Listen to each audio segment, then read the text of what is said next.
ನಮಸ್ತೆ ಸ್ನೇಹಿತರೆ, ದ್ವಿತೀಯ BA ಸಮಾಜಶಾಸ್ತ್ರದ ವಿದ್ಯಾರ್ಥಿಗಳೇ, ನೀವು ಪರೀಕ್ಷೆಯ ಬಗ್ಗೆ ಭಯ ಬೇಡ, ಆರಾಮದಲ್ಲಿ ಓದ್ಕೊಳ್ಳಿ. ಇವಿಷ್ಟು ಇದೆ, ನಾನು ಹೇಗೆ ಓದ್ಕೊಳ್ಳೋದು, ತುಂಬಾ ಪುಟ ಇದೆ, ಎಲ್ಲವನ್ನು ಯಾವ ರೀತಿ ಅಭ್ಯಾಸವನ್ನು ಮಾಡಿಕೊಳ್ಳುವಂಥದ್ದು, ಪರೀಕ್ಷೆ ಇನ್ನೂ ಹತ್ತಿರ ಇದೆ, ಏನು ಮಾಡುವಂಥದ್ದು ಅಂತ ಚಿಂತೆ ನಿಮ್ಮಲ್ಲಿದ್ದರೆ ಅದನ್ನು ಬಿಟ್ಟು ಚಿಂತೆಯನ್ನು ಬಿಟ್ಟು ನಿಮ್ಮ ಅಭ್ಯಾಸವನ್ನು ಇವತ್ತಿನಿಂದ ಆದರೂ ಕೂಡ ಆರಂಭ ಮಾಡಿ ಸ್ನೇಹಿತರೆ. ಭಯ ಬೇಡ, ಪರೀಕ್ಷೆಯ ಭಯ ಬೇಡ, ಆರಾಮದಲ್ಲಿ ಹೋಗಿ ಬರ್ಕೊಳ್ಬೋದು. ಹೇಗೆ ಬರೆಯುವಂಥದ್ದು ಅಂತ ನೀವು ನೋಡಿದರೆ, ಮೊದಲಿಗೆ ನೀವು ಮಾಡಬೇಕಾಗಿರುವಂಥದ್ದು ಹಳೆಯ ಪ್ರಶ್ನೆ ಪತ್ರಿಕೆಗಳ ಓದ್ಕೊಳ್ಬೇಕು. ಹಳೆಯ ಪ್ರಶ್ನೆ ಪತ್ರಿಕೆಗಳಿಂದ ತಯಾರಿಯನ್ನು ಮಾಡಿಕೊಳ್ಬೇಕು. ಹಳೆಯ ಪ್ರಶ್ನೆ ಪತ್ರಿಕೆಯಲ್ಲಿ ಬಂದಿರುವಂತಹ ಪ್ರಶ್ನೆಗಳನ್ನಷ್ಟೇ ನೀವು ಓದ್ಕೊಂಡು ಅದಕ್ಕೆ ಉತ್ತರವನ್ನು ಕಲ್ತ್ಕೊಳ್ಳಿ. ಅದರ ಪಾಯಿಂಟ್ಸ್ಗಳನ್ನು ಬಾಯ್ಪಾಠ ಮಾಡಿ ಆದರೂ ಕಲ್ತ್ಕೊಳ್ಳಿ. ಪಾಯಿಂಟ್ಸ್ಗಳನ್ನು ಬರೀರಿ, ಆ ಪಾಯಿಂಟ್ಸ್ಗಳನ್ನು ವಿವರಿಸ್ತಾ ಹೋಗಿ, ನಿಮಗೆ ಒಳ್ಳೆಯ ಅಂಕಗಳು ಸಿಗ್ತದೆ. ಮೊದಲಿಗೆ ನೀವು ನೋಡಬೇಕಾಗಿರುವಂಥದ್ದು 15 ಅಂಕದ ಪ್ರಶ್ನೆಗಳನ್ನು ನೋಡಬೇಕು. ಯಾಕಂದರೆ 15 ಅಂಕದ ಪ್ರಶ್ನೆ ಯಾವುದನ್ನು ಕೂಡ ನೀವು ಸ್ಕಿಪ್ ಮಾಡಬಾರ್ದು. ಯಾಕಂದರೆ ಒಳ್ಳೆಯ ಅಂಕಗಳು 15 ಅಂಕಗಳದಕ್ಕೆ ಇರೋದ್ರಿಂದ ಒಂದನ್ನು ನೀವು ಬಿಟ್ಟು ಬಂದರೂ ಕೂಡ 15 ಅಂಕಗಳು ನಿಮಗೆ ಕಡಿಮೆ ಆಗ್ತದೆ. ಅದರಿಂದ ಎಷ್ಟು ಗೊತ್ತಿದೆಯೋ ಅಷ್ಟನ್ನು ಬರೆದು ಬನ್ನಿ, ಯಾವುದನ್ನು ಕೂಡ ಸ್ಕಿಪ್ ಮಾಡಬೇಡಿ. 15 ಅಂಕದ ಪ್ರಶ್ನೆಗಳಲ್ಲಿ ಇದರಲ್ಲಿ ಅವರು 4 ಪ್ರಶ್ನೆಯನ್ನು ಕೊಟ್ಟಿದ್ದಾರೆ. ಈ 4 ಪ್ರಶ್ನೆಯ ಉತ್ತರಗಳನ್ನು ಸರಿಯಾಗಿ ಕಲಿತುಕೊಳ್ಳಿ. ಇನ್ನೊಂದು ಪ್ರಶ್ನೆ ಪತ್ರಿಕೆ ಅಂದರೆ ಇಲ್ಲಿ ನಾನು ಇವತ್ತು ನಿಮಗೆ ತೋರಿಸ್ತಾ ಇರುವಂಥದ್ದು 2023ರ ಪ್ರಶ್ನೆ ಪತ್ರಿಕೆ. 2024ರ ಪ್ರಶ್ನೆ ಪತ್ರಿಕೆಯಲ್ಲಿ ಕೂಡ ಬಂದಿರುವಂಥ 15 ಅಂಕದ ಪ್ರಶ್ನೆಗಳನ್ನು ಓದ್ಕೊಳ್ಳಿ. 2022ರಲ್ಲಿ ಬಂದಿರುವಂಥ 15 ಅಂಕದ ಪ್ರಶ್ನೆಗಳನ್ನು ಕೂಡ ಓದ್ಕೊಳ್ಳಿ. ಸಾಧಾರಣವಾಗಿ 3 ಪ್ರಶ್ನೆ ಪತ್ರಿಕೆಯಿಂದ ನಾವು ಅಭ್ಯಾಸವನ್ನು ಮಾಡಿದರೆ ಖಂಡಿತವಾಗಿಯೂ ಕೂಡ ನಾವು ಒಳ್ಳೆಯ ಅಂಕಗಳ ಜೊತೆಗೆ ನಮ್ಮ ಪದವಿಯನ್ನು ಮುಗಿಸ್ಬೋದು. 3 ಪ್ರಶ್ನೆ ಪತ್ರಿಕೆಯನ್ನು ನೋಡ್ಕೊಳ್ಳಿ. ಎಲ್ಲಿಂದ ಈ ಪ್ರಶ್ನೆ ಪತ್ರಿಕೆಯನ್ನು ಹುಡುಕುವಂಥದ್ದು? ಇಲ್ಲಿ ನೀವು ನೋಡಬೇಕಾಗಿರುವಂಥದ್ದು ಗೂಗಲಲ್ಲಿ ಹೋಗಿ ಸರ್ಚ್ ಮಾಡಿ. ಅಲ್ಲಿ ಅವರ KSOU ಅವರ ವೆಬ್ಸೈಟಿಗೆ ಹೋಗಿ ಕೂಡ ನೋಡ್ಕೊಳ್ಬೋದು. ಅಲ್ಲಿ KSOU ಓಲ್ಡ್ ಕ್ವಶನ್ ಪೇಪರ್ಸ್ ಅಂತ ಹಾಕಿ, ಆವಾಗ ಆ ಲಿಸ್ಟ್ ಬರ್ತದೆ, KSOU ಓಲ್ಡ್ ಕ್ವಶನ್ ಪೇಪರ್ ಅಂತ.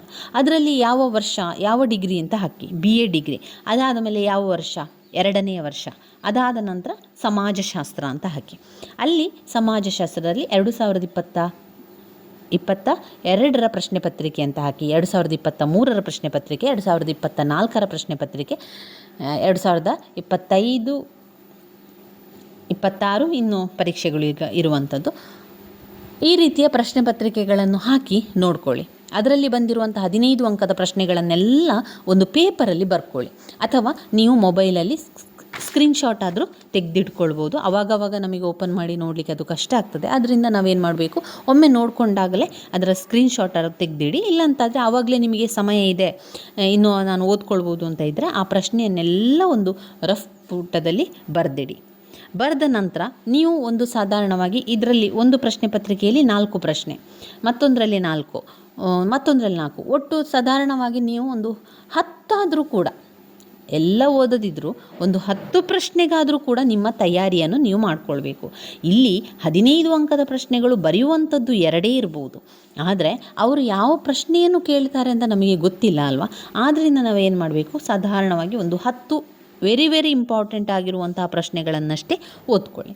ಇನ್ನು ಕೆಲವೊಂದು ಜನರಲ್ ಆಗಿರುವಂತಹ ವಿಷಯವನ್ನು ಒಮ್ಮೆ ನೋಡ್ತಾ ಹೋಗಿ, ಆವಾಗ ಬೇಗ ಅದು ನಮಗೆ ಬರ್ತದೆ, ಅದರ ಉತ್ತರಗಳೆಲ್ಲ ಬೇಗ ಬರ್ತದೆ. ಅದರಿಂದ ಅದನ್ನು ಜನರಲ್ ಆಗಿರುವಂಥ ವಿಷಯಗಳನ್ನು ಕೊನೆಯದಾಗಿ ಓದ್ಕೊಳ್ಳಿ. ಇಲ್ಲಿ ಭಾರತೀಯ ಸಮಾಜದ ಲಕ್ಷಣಗಳನ್ನು ಓದ್ಕೊಳ್ಬೇಕು. ಅವಿಭಕ್ತ ಕುಟುಂಬದ ಕಾರ್ಯಗಳು ವೆರಿ ಇಂಪಾರ್ಟೆಂಟ್. ಅಲ್ಪಸಂಖ್ಯಾತರ ಸಮಸ್ಯೆಗಳು ಕೂಡ ವೆರಿ ಇಂಪಾರ್ಟೆಂಟ್. ಹಲವು ಪ್ರಶ್ನೆ ಪತ್ರಿಕೆಯಲ್ಲಿ ನೀವು ನೋಡಿರ್ಬೋದು, ಭಾರತದಲ್ಲಿನ ಅಲ್ಪಸಂಖ್ಯಾತರ ಸಮಸ್ಯೆಗಳನ್ನು ಕೇಳ್ತಾರೆ.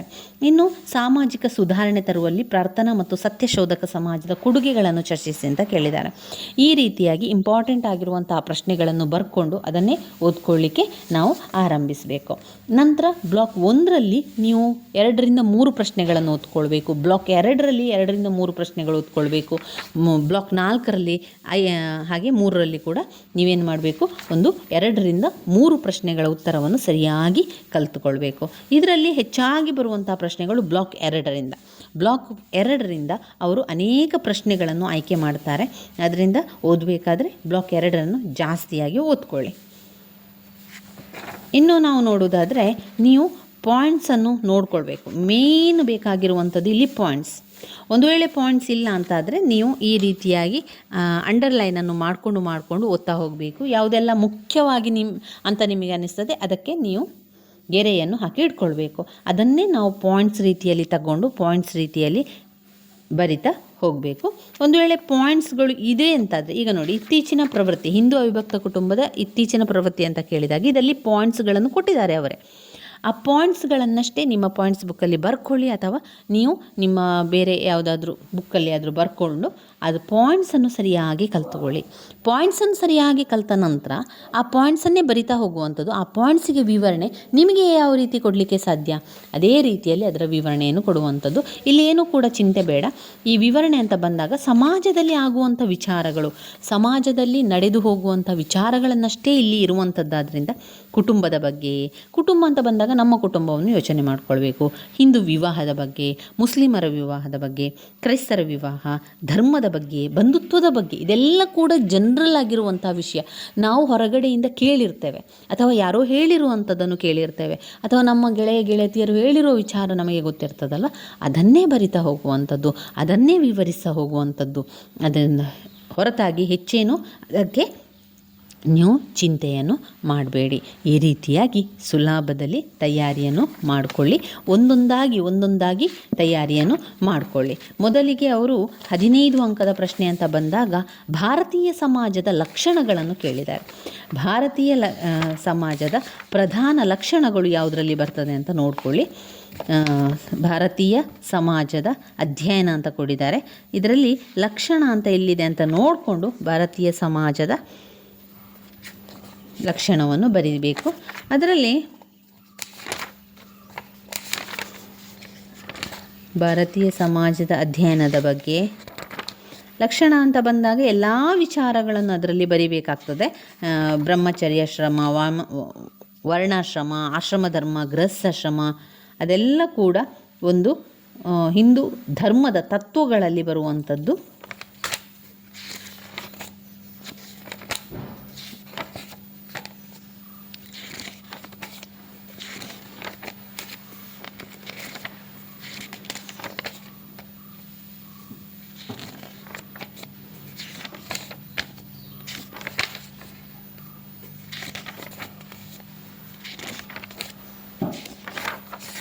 ಇದೆಲ್ಲ 5 ಅಂಕ ಕೇಳಿದ್ದಾರೆ ನೋಡಿ. ಆಶ್ರಮ ಧರ್ಮವನ್ನು 5 ಅಂಕಕ್ಕೆ ಕೇಳಿದ್ದಾರೆ.